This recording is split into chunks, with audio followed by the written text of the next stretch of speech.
Lonman threatens to sack 3,000 rock drill operators, and Sanrail ready to levy e-tolls on Gauteng freeways.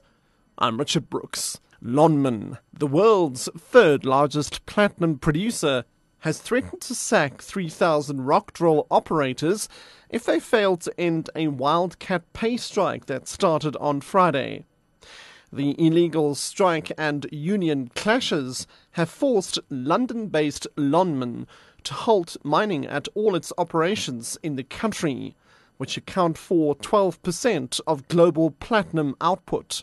South Africa has 80% of known platinum reserves. Lonman, which is already struggling with low prices and weak demand, may miss its annual production target of 750,000 ounces because the quarter to the end of September is its best.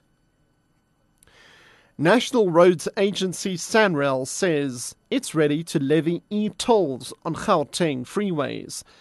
This is in response to allegations by Outer that the roads agency is in no position to roll out the controversial system.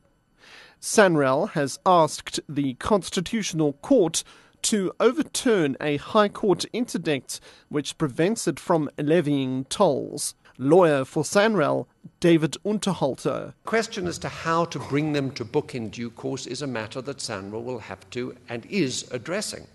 But that doesn't mean that the system is not ready to go, and it doesn't mean that the system is incapable of practical application, because it can be up and running and deriving income month by month by month, and the basis upon which deviants are dealt with will take its course.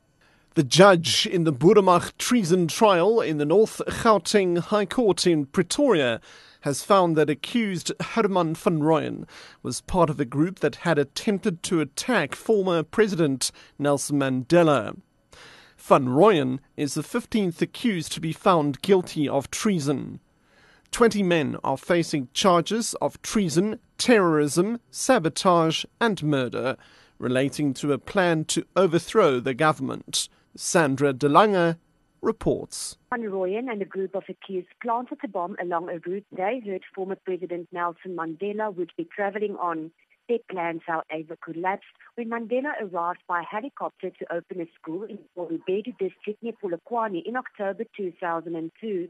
Judge Eben Jordan also found that Van Rooyen was directly involved in a series of explosions in Soweto, the Grand Central Airport, a Buddhist temple in Bronkhorstspruit, and a bridge in Port Edward. A Soweto woman died when a piece of steel hit the shack she was living in. Judgment against accused Johan Pretorius continues. The first witness has taken the stand in the Annie Diwani murder trial underway in the Western Cape High Court in Cape Town. The last of the 3 South African men accused of the murder of the British tourist Orlina Mngeni is on trial after 2 of his co-accused entered into a plea bargain with the state.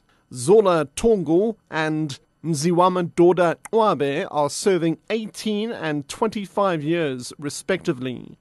Wabe has identified Mngeni as the one who fired the shot that killed Diwani in Cape Town in 2010. Vanessa Puna reports. The state's first witness in what promises to be a marathon trial cannot be identified in any way.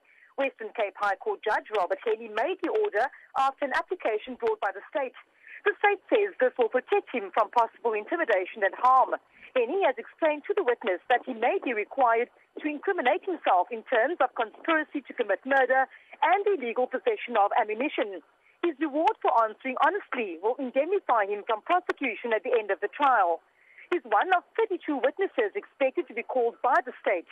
Mngeni earlier pleaded not guilty to all 5 charges brought against him. These include kidnapping, murder and robbery with aggravating circumstances.